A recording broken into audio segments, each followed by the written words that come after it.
Mheshimiwa Rais na Amiri Jeshi Mkuu, kwa niaba ya mkuu wa chuo cha kijeshi cha sayansi za tiba Brigedia Jenerali Charles Mwanziva, naomba nichukue fursa hii kukaribisha katika kituo hiki cha tafiti za magonjwa ambukizi hapa Lugalo Jijini Dar. Ninayezungumza hapa naitwa Jenerali Charles Benedict, mshereheshaji wa tukio letu hili. Basi bila kupoteza muda, Mheshimiwa Rais, naomba nimkaribishe mkuu wa chuo cha tiba ili aweze kutoa maelezo mafupi kuhusiana na mradi huu. Mheshimiwa Rais wa Jamhuri ya Muungano wa Tanzania na Amiri Jeshi Mkuu Mama Samia Suluhu Hassan, Balozi wa Ujerumani nchini, Waziri wa Afya na mawaziri wengine na manaibu waziri, Katibu Mkuu wa Wizara ya Ulinzi, Afande, Mkuu wa Mkoa, wakuu wa vyombo vya usalama Foundation ambao wamekijenga kituo hiki katika miezi 8. Kituo kina shughuli kubwa ya utafiti, mafunzo, kina vifaa vyote vya hospitali vinavyohitajika. Kwa hiyo huduma zote za hospitali zinapatikana hapa. Inaweza pia ikawa kama isolation unit, ambapo wagonjwa wale ambao tunasema tusiwachanganye wengine, basi tukawaweka hapa, tukawa kama premises. Hiyo inategemea kwamba kituo kinaweza kutumika. Kituo kina kapasiti ya kuweza kuchukua wagonjwa 128 pale, lakini kinaweza kikaongezeka kachukua hadi wagonjwa 14. Hii inategemea kwa sababu kina sehemu kuu tatu. Sehemu ya kwanza ni mobile unit, ambapo kulika na kuondoka na kwenda nje hapa pia ikatumika, na pia ina sehemu ya pili ambayo ni ya training. Naweza kusema kwamba hii ni advantage zaidi kwetu sisi wa chuoni kwa vile itakuwa ni hospital. Na ya tatu ni sehemu ya matibabu ambayo naweza kusema pia Jengo watu ambao tunalenga kupata huduma ni wananchi wote, kama tunajua jeshi ni jeshi la wananchi wa Tanzania. Kwa hiyo hatusemi kwamba ni hospitali ya jeshi, tunaita hospitali ya jeshi, lakini huduma zitakazotolewa zitatolewa kwa watu wote ambao wanahitaji huduma. Na naweza kusema kwamba kituo kwa kipindi hichi kabla hata kimefungua tumekuwa na mawasiliano mazuri na hospitali nyingine kwa ajili ya consultation, hasa katika hospitali zetu za taifa. Kama tunaweza kufanya consultation, kuweza kujua ni vifaa gani kuweka katika mada, tunaenda kuja katika hospitali nyingine kuu kama Jamhuri au ambapo tunaweza kupata consultation na kuweza kujua ni vifaa gani ambavyo tuweke hapa, ambavyo tunaweza kusema kwamba huyu mtu akitoka hapa asiende kwingine. Kwa kawaida huwa nisiwe maneno ni mwachia Lugalo CEO ambaye anaeleza zaidi. Your Excellency President Samia Suluhu Hassan, Commander-in-Chief, Mheshimiwa Balozi Beginez, Chief of Defense Force General Leo, karibuni. My name is Thomas Halbach. I'm the commanding officer of the German Armed Forces Technical Advisory Group, known as katika. I'm in Tanzania since January 2015, so since a while. Katika itself is working in Tanzania since 1992, almost 30 years, when we hopefully to 75% finalize our Dharura hospital next year. We have even the anniversary of 30 years. If it comes to project work, the Infectious Diseases Center is one sample for this. In cooperation, what we are doing with TBF and Germany. In special, this Infectious Diseases Center was not meant that way. We changed it when the pandemic came as a tsunami over us. So in the beginning it was rather meant as more tents, as you see over there, for the municipal mission, but when the pandemic came, we had to change it completely.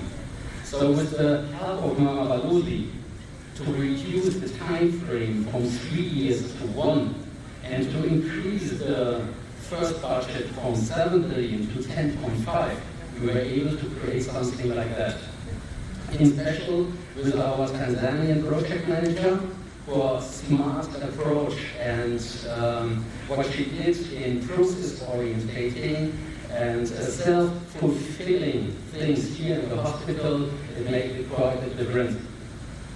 When we have started here, we had been in big danger when the pandemic started. It was April last year.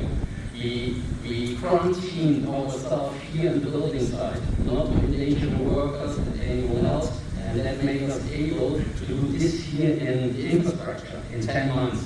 With some logistical problems, we have cleared almost all the containers and almost everything is in.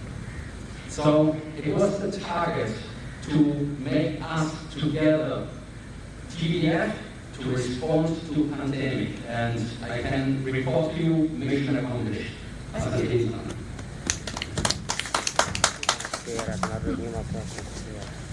Asante Mheshimiwa Rais. Baada ya kupata maelezo haya mafupi, tukio linalofuata sasa ni kuweka jiwe la msingi, na naomba basi mkuu wa chuo atuongoze kwenye eneo hili.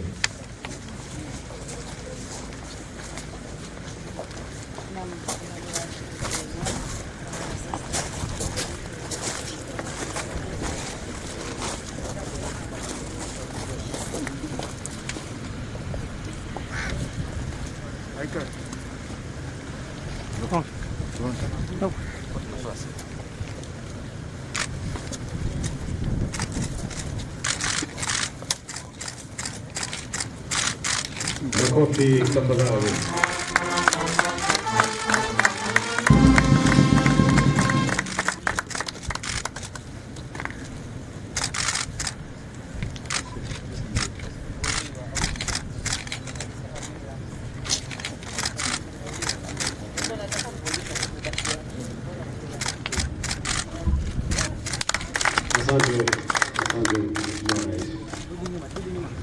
Basi naomba sasa tuelekee eneo la kukata utepe.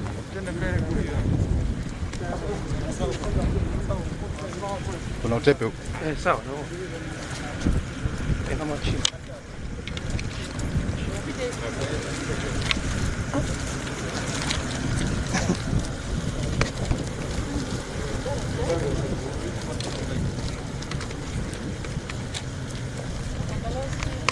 Sema tu, usilalamike.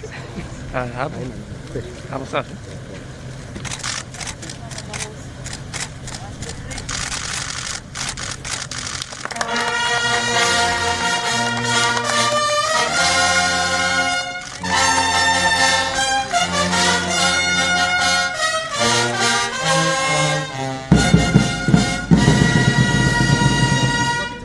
Asante. Tukio linalofuata sasa, Mheshimiwa Rais, ni kutembelea kituo hiki katika idara mbalimbali ambazo zinaandaliwa.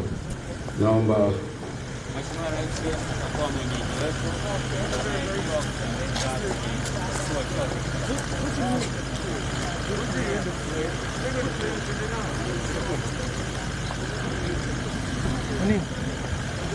Karibu sana Mheshimiwa Rais na amiri jeshi. Hiki ni kituo kama alivyosema awali Jenerali, ni kituo cha kijeshi cha magonjwa ambukizi. Na kituo hiki ni very special. Kwa heshima na taadhima, ningeomba uniruhusu nitumie lugha mbili katika ziara hii kwa ufupi. Nitakwenda kukutembeza na kukuonyesha baadhi ya maeneo maalum na kwa maelezo mafupi ili uweze kujua hiki kituo kwa nini ni special. Tukianza hapa, kituo hiki chenyewe kimezungukwa na uzio.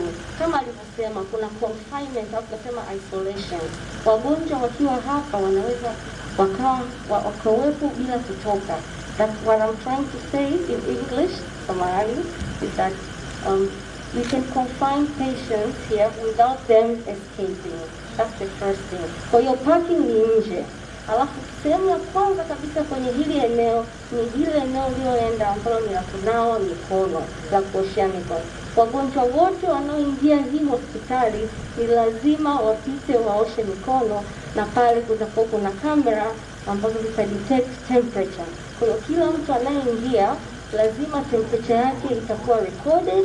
Kama kuna hitilafu itatokea, itajidetect na wauguzi wanaweza kumtrack. Kama iwapo mgonjwa ataonekana ana homa kali, atakuwa isolated, tutampeleka kwenye hema unaloliona pale, ambapo atapatiwa huduma kwa uchunguzi zaidi kujua kwa nini ana homa. Upande wangu wa kushoto kuna sehemu ya kusubiria ya watu wanaokuja kusalimia wagonjwa wao, kuletea chakula. Then hapa kuna vyoo kwa ajili ya public. Yes. Tukiendelea, Mheshimiwa Rais.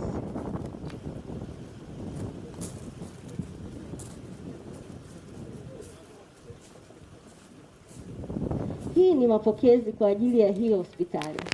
Na hapa tunapotembea, hii ni eneo la kushusha wagonjwa na magari au ambulance. Hospitali hii ina ambulance kama wanavyoiona. Ambulance hii ni very special kwa sababu sio tu gari la kusafirisha wagonjwa, bali ni gari ambayo mgonjwa anaweza kupatiwa huduma ya kwanza na kuweza kuokoa maisha yake. Kama unavyoona kuna mtungi wa oxygen, na pia gari lina umeme, unaweza kuweka mashine ambazo zinaweza kuokoa maisha yake. Hili eneo hapo unaliona ni waiting area.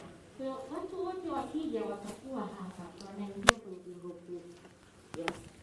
Hii mashine unaiona ni tunaita biological chamber transportation system. Tunaitumia hii kusafirisha wagonjwa ambao tunasema ni high contagion au wagonjwa ni confirmed cases, ili wasiambukize wengine, watatumia kusafirisha na hii. Na ndani kuna negative pressure na oxygen inaweza kutumia.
Ukitokea escalation,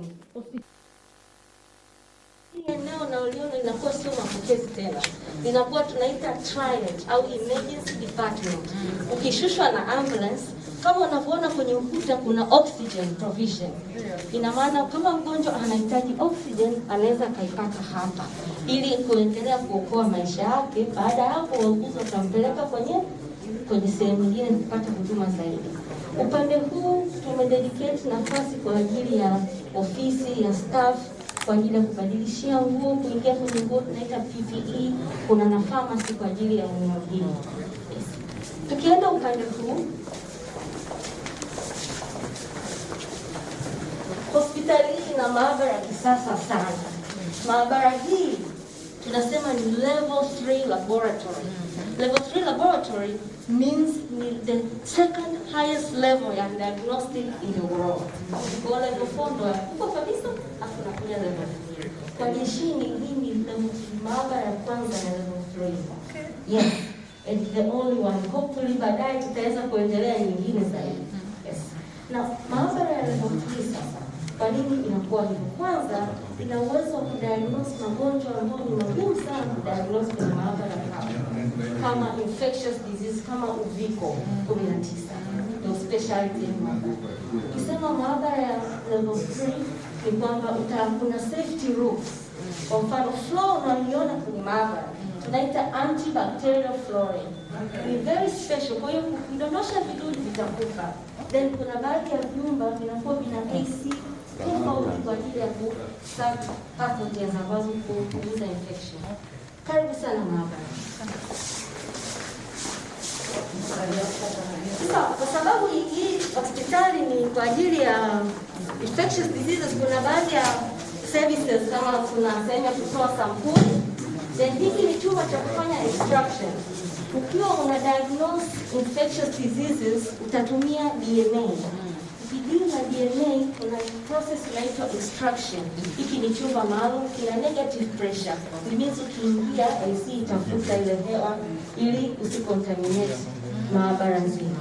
Yes. Chumba hiki ni tumespecify kuna section nyingine za maabara. Tunaweza tukaingia.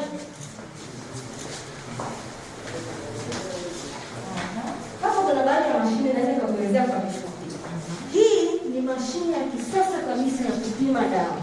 Okay. Nikimaanisha hii mashine unaweza ukapima full blood picture ndani ya dakika moja. Okay. Na inaweza ikachukua sample 60 kwa risali moja. Sample 60 samples. Okay. 60 samples kwa risali moja. Hii maabara ni ya kisasa pia kwa sababu mashine zake ni za kisasa na zina diagnose very fast. Kwa hiyo unaweza kuwa na wagonjwa wengi sana tofauti. Mashine hii pia inaweza ikapima hadi cancer kwenye damu, inaweza ikadetect. Yes, unaweza ukadetect hadi cancer. 1 minute unapata majibu yao. Yes.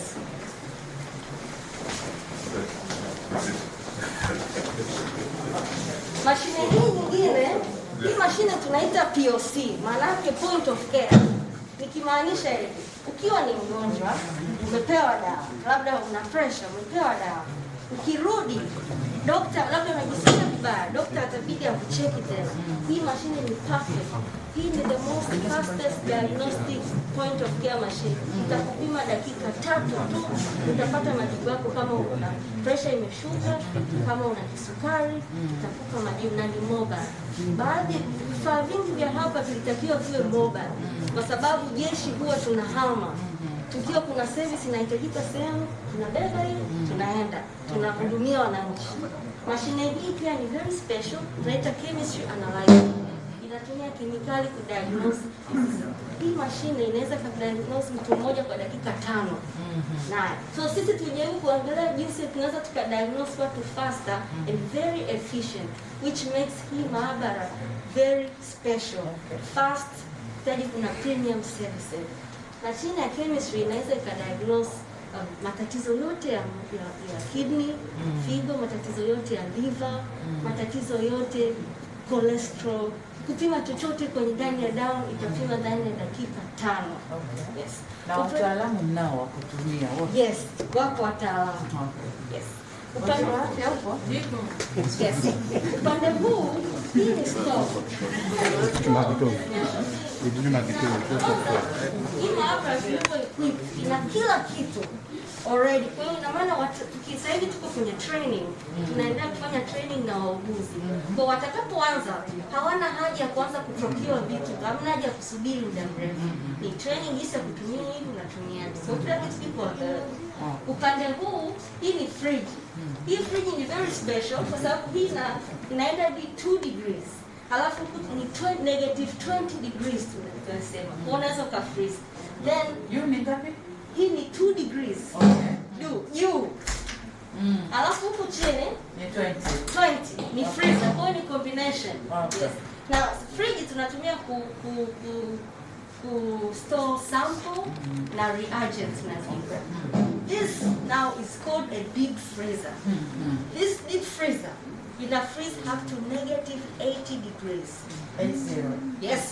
80. Kwa some of the vaccines zinaweza zikawa kabisa. Kwa hiyo ina maana hiki kituo ni special pia kwa sababu kinaweza kikatoa huduma ya chanjo.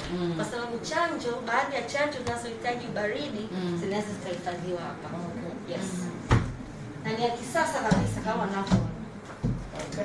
Yes. Kwa tuendelee nyingine. Which way?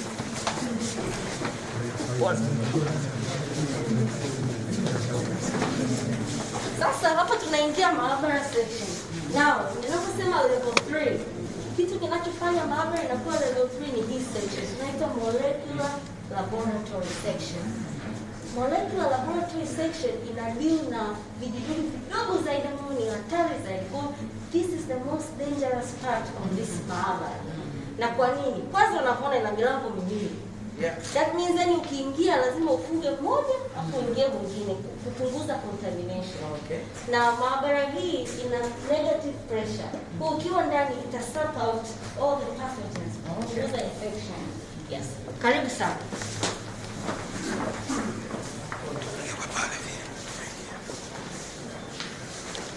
Ukiingia kwenye maabara hii lazima uvae PPE. Ambao ni kama unavyoona huyu alivyovaa, lazima unaoperate huko ndani. Sasa, na kuna baadhi ya mashine tofauti ambazo tunatumika kwenye diagnose molecular how infectious diseases tunaita. Sasa, molecular section hii maabara yenyewe ni special kwa sababu ya kitu kinaitwa PCR machine. Kama tunavyojua PCR machine zinazotumika kudiagnose magonjwa ya ambukizi, infectious diseases kama uviko, Ebola, dengue, TB, hata HIV pia. Kwa hiyo hii maabara Rais ina PCR 4. Na kila moja inatofautiana. Nikianza PCR ile ni special, inaweza ikachukua sampuli 96 kwa 1 hour. Okay. Na inapima magonjwa yote ambukizi ikiwemo Ebola, ikiwemo uviko, inaweza ikapima 1 hour. Okay. Sampuli inaweza kufanya kitu kinaitwa genetic disorder. Kuna watu wanazaliwa na mapungufu bila any reason. So unaweza ukadiagnose kwa mfano sickle cell. Yes. Au mtu ana kitu kinaitwa albinism. Yes, inaweza kadiagnose. Then kitu kingine hii inaweza kufanya paternity test, unaweza kufanya paternity test yenyewe kama yenyewe. And pia inatumika kwenye cancer diagnosis. Kwa hii mashine ukiweka sampuli yako cancer will be detected. Yes. And the last thing tunaitumia kwenye kitu kinaitwa forensic au crime investigation. Marafiki zangu mapolisi na pia jeshini tunatumia sana. Okay. Na hapa kuna baadhi ya PCR ndogo very mobile. Hizi zitakuwa zina uwezo tu mdogo. Hii inachukua sampuli 32, hii inachukua sampuli 48. Okay. Inakuwa ina diagnose, hizi kudiagnose vitu vikubwa sana kama uviko, lakini pia ni PCR machine. Then the special thing in his PCR. This PCR is one of the most advanced PCR in the world. That means it is very expensive. Kwa nini? Ni very simple kutumia, yani mtu yote anatumia. Inabebeka. Ukiwa kuna uhitaji sehemu, hauhitaji chochote. Na hii mashine tunasema ni fully automated PCR. Ina uwezo wa kudiagnose vitu yenye uhitaji, unatumia tu cartridge unaweka. Sasa hizi ndio cartridge zake. Okay. Hii cartridge hii inaitwa SARS-CoV-2. Cartridge hii inaweza kupima watu 5 na dakika 44. Unapata majibu kama wana COVID. Cartridge hii ni ya COVID peke yake. Ndani ya dakika 39 itakupa majibu ya COVID. Na pia kuna cartridge hii itakupima chochote kwenye mapafu yako, itadetect ndani ya masaa 2.5. Which makes this lab one of the most fastest diagnostic laboratories around in the meantime. Kwa kama ndani ya masaa 3 na cases tofauti. Ndio. Una remove cartridge moja unaweka nyingine. Ndio. According to what you want to see. Yes. Okay. Na kwa mfano kama hivi inaweza kadetect vitu 22 tofauti. Okay. Kwa hiyo unaweza kujisikia tu vibaya. Wakakuwekea labda itakwambia huyu labda ana TB.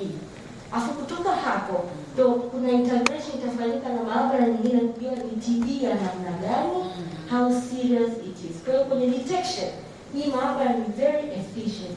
Kwa ruhusa ya kufanyika integration na Wizara ya Afya na National Laboratory, jeshi linaweza kupima watu hata uviko 19. Okay. Sawa. Nadhani nimuuliza Waziri wa Afya huko unayasikia? Yes. Ninaweza How kabisa. efficient she is. Kama atakuja au ataachia tu. Kwa ushirikiano tutaweza kukaa pamoja tukaelekezana hizi mashine na wataalamu na kitu tena. Yes.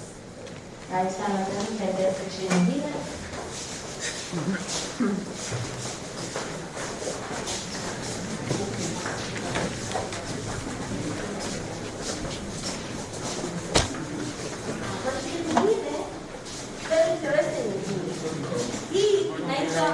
Yes, inaitwa automatic urine analyzer.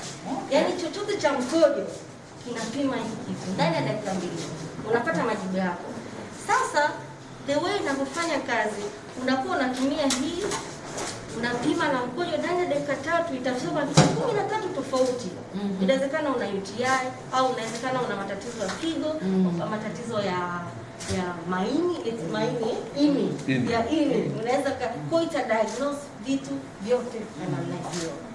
Yes, very efficient. Kama ulivyo ukipiga mahesabu hizi mashine chache ni hospitali yenyewe. Yeah. Yes. Tunaje kwenda nje kwa sasa? Hapana. Takuja tu kwa generali. Yeah.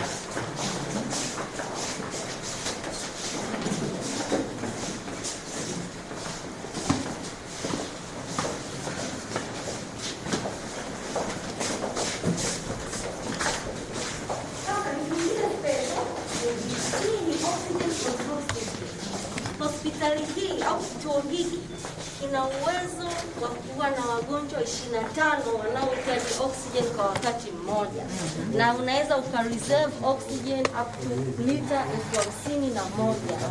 Yes, ukiwa kuna nyongeza kunakuwa una reserve tank. Hatuna oxygen tank, lakini kwa uwezo huo wa lita 51,000 ni kubwa sana, inasaidia watu wengi sana. Yes. Pia hospitali hii ina huduma tofauti. Upande wa huduma ya kwanza kuna kitu kinaitwa mobile x-ray. The special thing kuhusu hospitalini kwamba huduma zitakufuata. Kwa kama unaumwa hata kama ni nyumbani itakufuata. Au kama ukiwepo hapo uko confined kwenye eneo huwezi ukaenda sehemu unajisikia vibaya, x-ray itapita kama unavyoiona, itakufuata, utapima. Pia kuna ultrasound kwa wale watakaohitaji huduma ya ultrasound. Na magonjwa ambukizi huwa yanakuwa yanaendana na magonjwa fulani kama ya x-ray unahitaji kupiga, huwa lazima kuna hizo checking zinaendana. Pia kuna consultation rooms ziko fully equipped, ready kabisa kuhudumia wananchi. Another consultation services, pia tuna kitu kinaitwa mobile dental chair. Means kwamba ukiwa una matatizo ya jino, labda uko confined, hii daktari atakufuata, atakuhudumia. Huduma nyingine 2 ambazo zipo hii. Hii inaitwa electrocardiogram machine au ECG. Hii mashine inatumika kwenye kudetect matatizo ya moyo. Ukijisikia kwa matatizo ya moyo, kitu cha kwanza hata ukienda Jakaya Kikwete Institute wataanza na ECG kucheck kama una tatizo gani. Kwa hiyo nikasema baadhi ya services diagnostic is very fast, then from there utaenda kwenye the deeper areas. Na kama una infectious diseases ni hatari sana kwenda kwenye hospitali ya kawaida ambapo kuna wagonjwa ambao wako very critical. Wao unaenda na infectious disease yako na waambukiza wenzako. Hospitali hii ina uwezo kwa sababu daktari ataibeba atakuletea sehemu maalum. Sasa hospitali hii ina wodi 5 tofauti. Hii ni wodi ya kwanza. Wodi hii inaweza ikawa na wagonjwa 15 standard. Na kama unavyoona kuna oxygen provisions.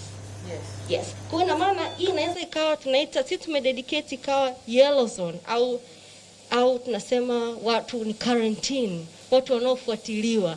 Maana unajisikia vibaya, hatukuelewi, unafanyia diagnostic, unaweza ukakaa hapa. Kama unahitaji huduma kubwa, watakuwekea oxygen. Kwa hii ni kama emergency department tunaita. Kwa hiyo kuna emergency yoyote, mgonjwa anaweza kaja hapa akasurvive. Kuna ventilator, hiyo ni portable ventilator 3. Hospitali na ventilator 3. Kama generali alivyosema, kituo hiki kinatumika kufundisha wanafunzi wa kijeshi jinsi ya kudeal na patients. Huo mdoli au unaitwa simulator, inatumika kufundishia wadaktari jinsi ya kudeal na patient kwenye mfumo wa upumuaji. Kwa hiyo yuko nusu mtu. Na ukimchomeka kwenye umeme analia kabisa, anapumua. Kwa hiyo unaweza kujifunza jinsi ya kumwekea ventilator na sio kufanya majaribio kwa watu. Yes, kuna ambao ni mtu mzima, unaweza kumwekea ugonjwa ukasema namwekea malaria. Atalia, inabidi sasa daktari ajifunze jinsi ya kumhudumia. Pia kuna mtoto kabisa yule pale. Kwa watu tunaita pediatric student wanaweza kujifunza jinsi ya kuhudumia mtoto hasa kwenye infectious diseases. kituo hiki kinaweza kikatumika kufundisha hata wauguzi kutoka hospitali tofauti jinsi ya kuhandle wagonjwa wenye magonjwa infectious. Yes. Yeah. Over there, yes, Kiswahili. Over there, ile tunaita it's a semi-automatic defibrillator. Nikimaanisha, labda umetoka emergency, unaumwa, sasa uko hapa, then una matatizo ya moyo. Watakuwekea hizi, zita electrodes, zitakaye. Kama utapata tatizo, iwapo nesi akachelewa hata dakika 2, itakushtua yenyewe. Kwa haihitaji, ina manual na automatic. Wakati inapokushtua, nesi akija atakuendelea kukuokoa maisha yako na manual defibrillator. Yes, so this is very important kwenye emergency service. Na hii inahama na ambulance.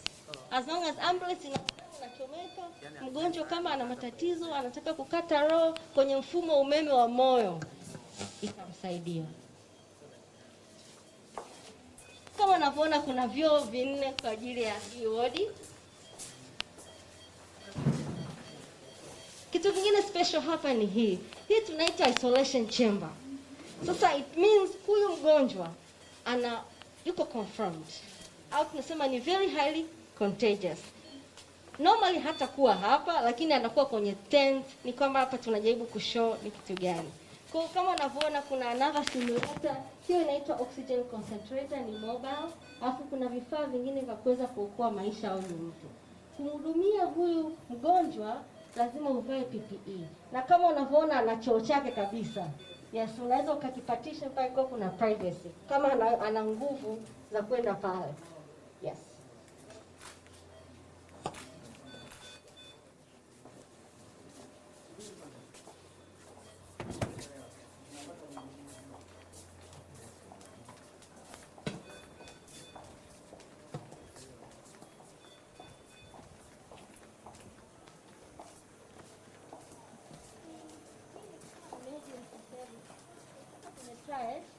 Italetwa hapa kwa ajili ya kuwa stabilize. Alafu tunapeleka kwa ajili ya kusaidia kuokoa maisha yako. Hospitali hii kama mtu ana matatizo inaweza ikakuokoa maisha yako. Angalau hata dakika chache. Kwa leo tu kuna stove, iko fully equipped na kila kitu. Hii ni wodi red zone tunaita. Na maana ni wagonjwa wako confirmed. Na hii ni dirty room. Sasa mgonjwa akitoka kwenye red zone, anakuwa tena sio mgonjwa, anakuwa amefariki. Yes. Akipona anarudi nyuma. Kama hujapona unakuja huko. Na utaenda mortuary. Kuna mortuary ya kisasa kabisa. Mortuary yetu inaweza ikakaa na miili 48. Inaweza ikakaa na miili 48 na pia ni mortuary tofauti, ni cold room. Sio cooling cell. Pia tuna magari, tuna ambulance nyingine iko hapa na baadhi ya facilities nyingine. Hii tunaita decontamination area. Ni eneo la kufanyia disinfection ya watu. Kwa kama daktari anataka kuhudumia mtu confirm, ataleta hapa, ataendelea kuondoa PPE zake, ataingia huku, ataendelea kuvua nguo, aoge. Hapo afanye nguo zake za daktari, hapo anatoka. Sasa hii ni wodi nyingine. Wodi ya 3.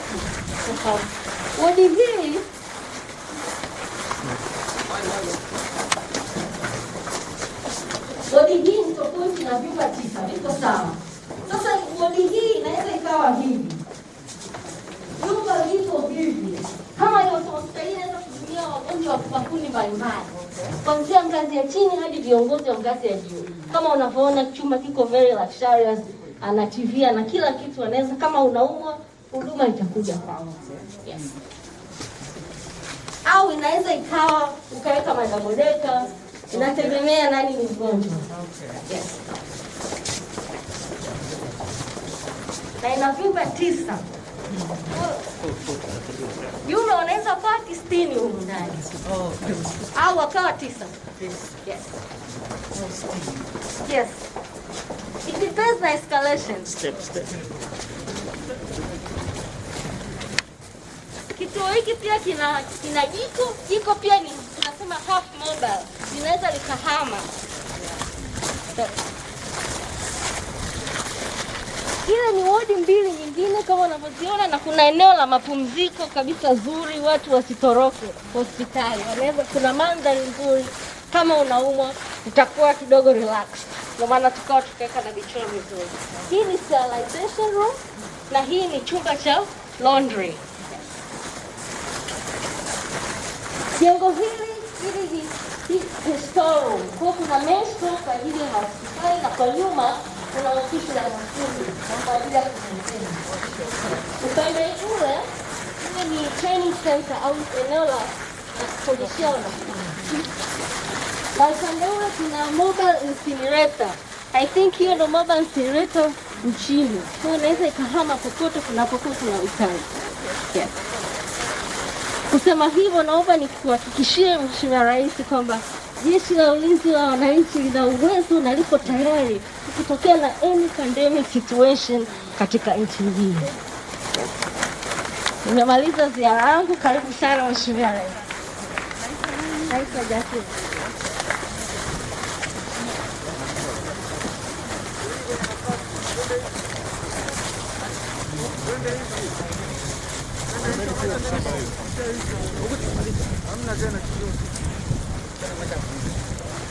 Tukutane kule kwenye eneo la tukio.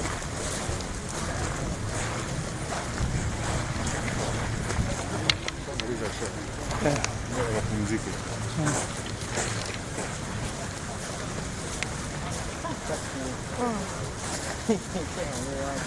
Watu wanasikia?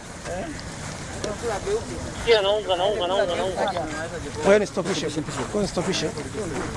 Nakwambia sasa hivi, stopishe nakwambia. Hebu kuna sehemu imeandikwa stop ukibonyeza. Hapo kwa kufungua. Subiri bado na stopishe.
kuipoteza amani.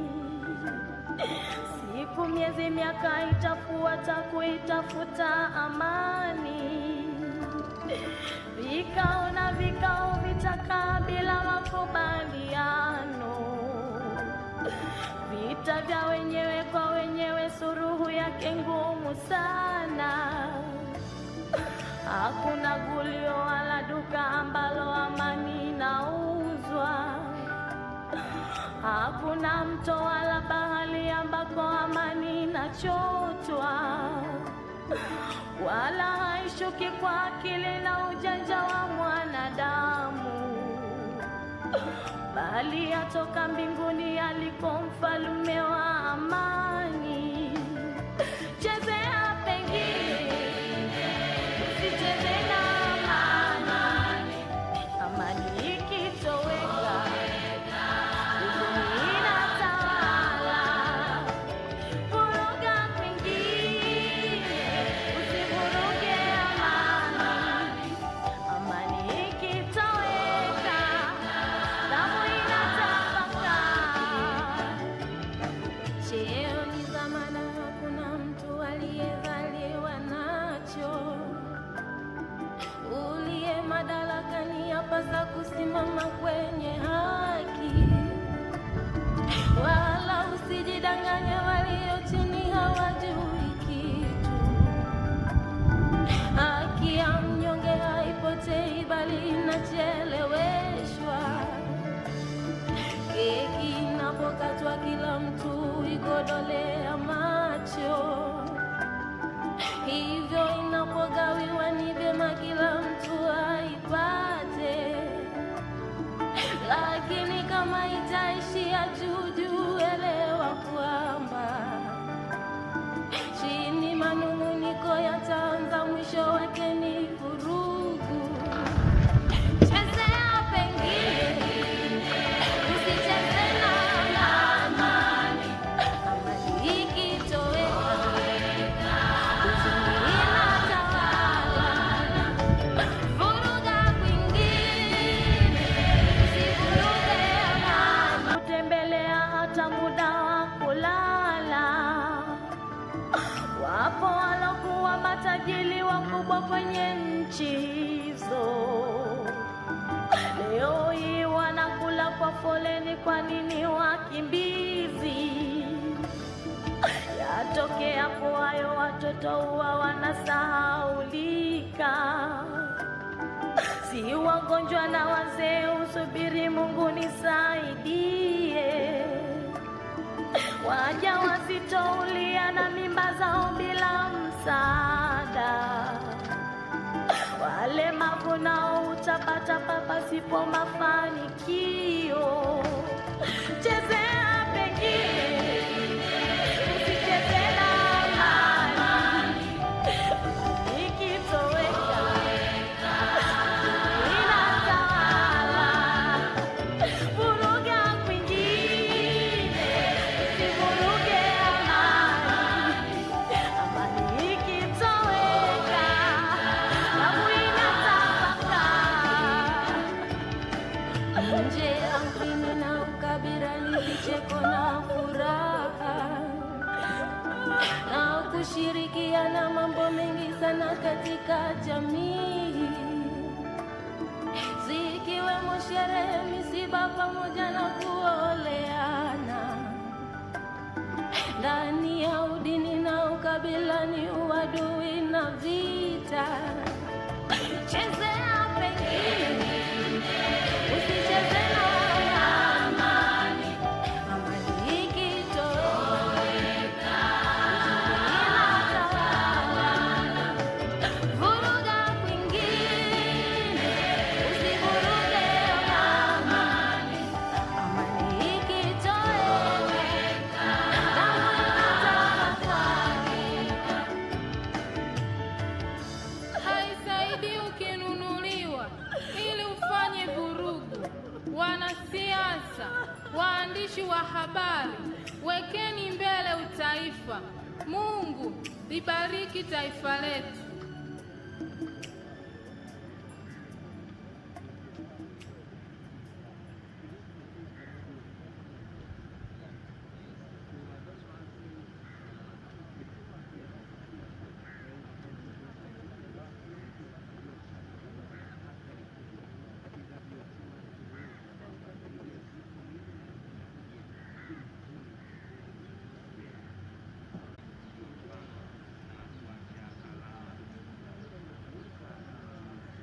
Samia, Mwenyezi Mungu akulinde.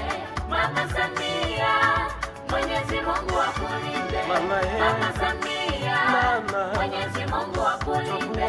Mama Samia, Mwenyezi Mungu akulinde. Mama Samia, Mwenyezi Mungu akulinde. Mama Samia, Mwenyezi Mungu akulinde. Mama Samia, Mwenyezi Mungu akulinde. Mama Samia, Mwenyezi Mungu akulinde. We kiongozi safi mwenye ubora na uhakika, Tanzania twakuamini, twakuombea usihofu. Umepokea kijiti kwa jemadari JPM, zaidi Mungu kakuamini, utaibeba nchi yetu. Tena mama we hodari, mchapa kazi na mzalendo, funga mkanda, pambana, Mwenyezi Mungu akulinde mama.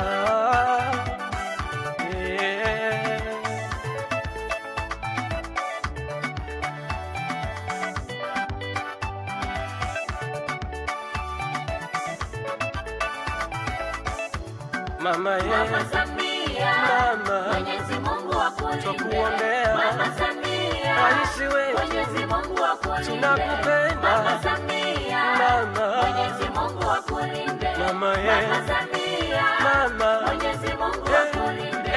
Mama Samia, Mwenyezi Mungu akulinde. Mama Samia, Mwenyezi Mungu akulinde. Mama Samia, Mwenyezi Mungu akulinde. Mama Samia, Mwenyezi Mungu akulinde.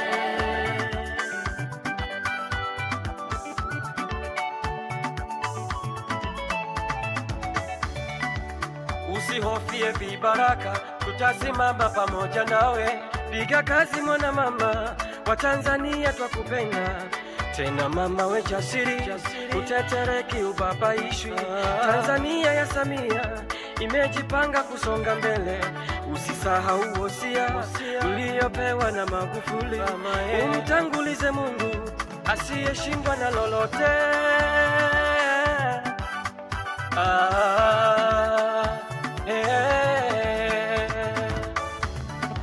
Mama Samia, Mwenyezi Mungu Waheshimiwa viongozi, wageni waalikwa, mabibi na mabwana, Mheshimiwa Rais sasa anaelekea katika viwanja hivi, hivyo inaombwa wote tusimame.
Nyimbo za taifa.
Asante, naomba tukae.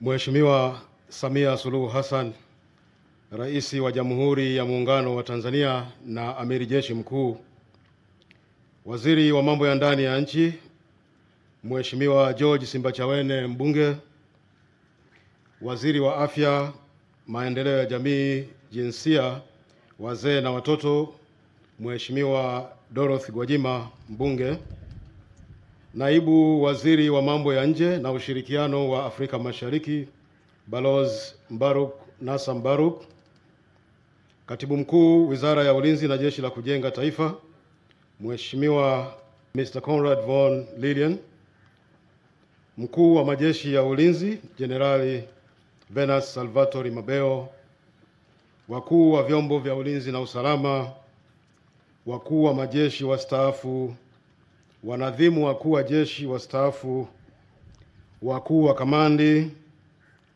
mkuu wa mkoa wa Dar es Salaam Mheshimiwa Amos Makala, wakuu wa matawi na wakurugenzi makao makuu ya jeshi, mkuu wa Chuo cha Ulinzi wa Taifa, maafisa majenerali wote mliopo, maafisa majenerali wastaafu, General Officer Commanding 521 kikosi cha jeshi, mkuu wa Chuo cha Kijeshi cha Sayansi za Tiba Brigadier General Charles Emilio Mwanziva, Brigade Commander 302 kundi la vikosi, Commanding Officer German Armed Force Technical Advisory Group Lieutenant Colonel Thomas Naibash, makamanda vikosi eneo la Dar es Salaam na Pwani, maafisa mliopo, sameja wa Chuo cha Kijeshi cha Sayansi za Tiba, wapiganaji wote, watumishi wa umma, ndugu wanahabari, wageni waalikwa, mabibi na mabwana, itifaki imezingatiwa. Habarini za mchana. Mheshimiwa Rais, wageni waalikwa, mabibi na mabwana, awali ya yote ningependa kutumia fursa hii kwa niaba ya mkuu wa Chuo cha Kijeshi cha Sayansi za Tiba Brigade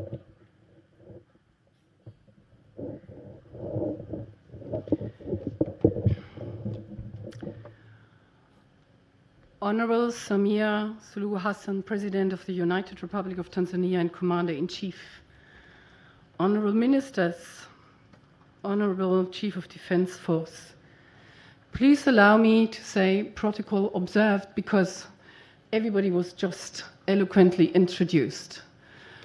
Habari za mchana. Thank you very much for your warm welcome. I'm very happy to stand here today in this beautiful place and to speak to you. I'm reminded of the handover of another GovTech project which took place on March 13, 2020, in the presence of late President John Pombe Magufuli. Apumzike kwa amani. GovTech handed over a state-of-the-art workshop at Lugalo Barracks, not far from here. And the following day, the media reported widely about the event, but the workshop, the Tanzanian Army, the German Armed Forces Technical Advisory Group were not mentioned. It was COVID which was in the center of the news, because the handover about a year ago was the first time President Magufuli addressed the general public about the pandemic and warned Tanzanians to protect themselves. I had announced in the speech that I delivered on that occasion last year that the next GovTech project would be the construction and supply of equipment for an infectious disease center, which would be part of the pandemic preparedness of Tanzanian People's Defense Force. Today, I will not mind if the focus of the news is again COVID, because this is about COVID, but I'm very sure today the news will report about Tanzanian Armed Forces and GovTech. This is because today we are handing over the very infectious disease center to the TPDF, which I mentioned in March 2020. It is a state-of-the-art infectious disease center equipped with an excellent laboratory worth 10.5 billion Tanzanian shillings. The IDC can receive COVID patients, but also any other infectious disease can be diagnosed and treated. So the IDC can serve as a normal military hospital, as well as a military medical training center. And the IDC is partly mobile. It can be used in missions or at locations in Tanzania wherever a pandemic outbreak occurs. I must say I'm very happy that we have been able to deliver on the promise I made last year. This is important for our credibility as Tanzania's partner. Promises, delivery, credibility, and as a result, trust. This is how we always wanted to build the partnership with Tanzania. It is actually not easy for a development partner to deliver, and it is even more difficult for a political leader to do so. Your Excellency, after 100 days in power, you received so many accolades, and if you allow me, I would like to congratulate you as well. Your success as a leader will be measured by your ability to deliver on the promises made in all the sectors, from economy to good governance. And I'm happy that with the IDC, I can support you in the endeavor to fight COVID. The IDC was initially not planned as a reaction to COVID. It was supposed to be a complementary element for the preparedness of the Tanzania People's Defense Forces for international peace missions.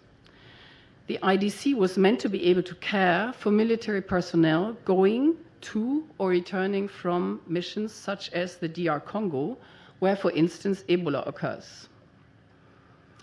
Please allow me to give some background why my government, the Federal Republic of Germany, is actually supporting the TPDF. Germany is a very strong believer in regional cooperation in general and in multilateral solutions for problems occurring in the world. Thus, we support UN peacekeeping missions. And this is not only by sending our own troops, but by supporting the armed forces in Africa, so that African countries can participate in peacekeeping missions and other missions specifically in Africa. This goes hand in hand with the effort of the African Union to build the African peace and security architecture. The aim is to enable African armed forces to solve African problems. With the increasing threats of terrorism and the growing need for peacekeeping, Germany has even stepped up the support and made the development of peacekeeping an important focus of the German non-permanent membership in the UN Security Council, which came to an end in December 2020. We are guided with our support measures by the recommendation of the so-called Cruz report on improving security of UN peacekeepers and the Action on Peacekeeping, an initiative of the UN Secretary General. They call inter alia for improved continual medical, technical, and logistical support in peacekeeping operations and to provide well-trained uniformed personnel and support the effective development and delivery of peacekeeping training. The keywords, medical and logistical support, might sound familiar to our partners who are present here today, because this is exactly what we are doing here in Tanzania and in other African countries such as Ghana, Senegal, Nigeria, and Burkina Faso. To our understanding, logistical and medical support goes to the heart of any military operation. Without logistics, you cannot move your troops, and good medical support will help lift the morale of your troops. Our support in Tanzania is implemented by the German Armed Forces Technical Advisory Group, KAFDAG, you have heard that a lot, under their commanding officer, Lieutenant Colonel Thomas Nalbach, and his colleagues who are all present here today. I don't need to say much about the quality of this cooperation. We've just had a tour, and they say seeing is believing. I'd like to point out, though, that this cooperation stands out in all the projects we implement in Tanzania. It's been a long-term cooperation Partners have been open, they listen to each other, they accept failures, they try to repair and improve on the output. This cooperation stands for trust and friendship. And as a result, it stands for leaders going the extra mile, guided by the urge to deliver quality product, which is efforts on medical and logistical support. Until the construction of the IDC, our support concentrated on mobile medical care units. They have been delivered and the staff was trained already in 2019. But they are a very good example of a project which really meets a need. We were informed that the mobile medical care units will be part of Tanzania's contribution to SADC's joint effort to solve the situation in northern Mozambique. I'm very proud of being able to help. Another fine example is this campus. You haven't seen much of it, but there are beautiful buildings, there are sport facilities. We're sitting right on the football pitch here. Everything has been finalized recently, and there are others like a peace training center in Koduchi and Msata, a dental training center, hostels for the military hospitals in Bububu and Zanzibar, Mwanza. There's a print center that has been established on Zanzibar, a medium workshop, an emergency department at the General Military Hospital Lugalo, and a spare part shop at KG 501. All of them I hand officially over today. Yesterday, President Mwinyi, former Minister of Defense, was awarded with the highest order of merit of France, the Legion of Honor. I don't know whether many of you know that. This was, amongst others, in recognition of the achievements of TPDF in peacekeeping missions. I don't have an order yet, but I can promise you that GovTech will not stop here. Our cooperation will continue, and a new program for the years 2021 to 2024 has already been approved. At the center is the construction and the supply of equipment for the military hospital in Dodoma. My hope is that everybody can show the same level of commitment and cooperation that we have seen during the construction of the IDC. Then it should be possible to successfully complete the military hospital in Dodoma by the end of 2023. The ceremony for the laying of the foundation stone is scheduled for the first quarter of 2022. The year 2022 marks also 30 years of cooperation of TPDF with GovTech. And Your Excellency, it would really be a great honor if you would grace that occasion with your presence again. Excellency Commander-in-Chief, I hope that the IDC we're handing over today will help many Tanzanian soldiers and civilians. Asanteni na tutaonana mwaka ujao Dodoma. Thank you, Madam Ambassador, for your remarks. Asante sana. Tumshangilie tena Madam Ambassador. Asante sana. Mheshimiwa Rais na Amiri Jeshi Mkuu, baada ya maelezo hayo kutoka kwa balozi wa Ujerumani nchini Tanzania, sasa naomba nimkaribishe mkuu wa majeshi ya ulinzi, General Venance Salvatore Mabeo, ili aweze kutoa neno. Afande mkuu wa majeshi, tafadhali.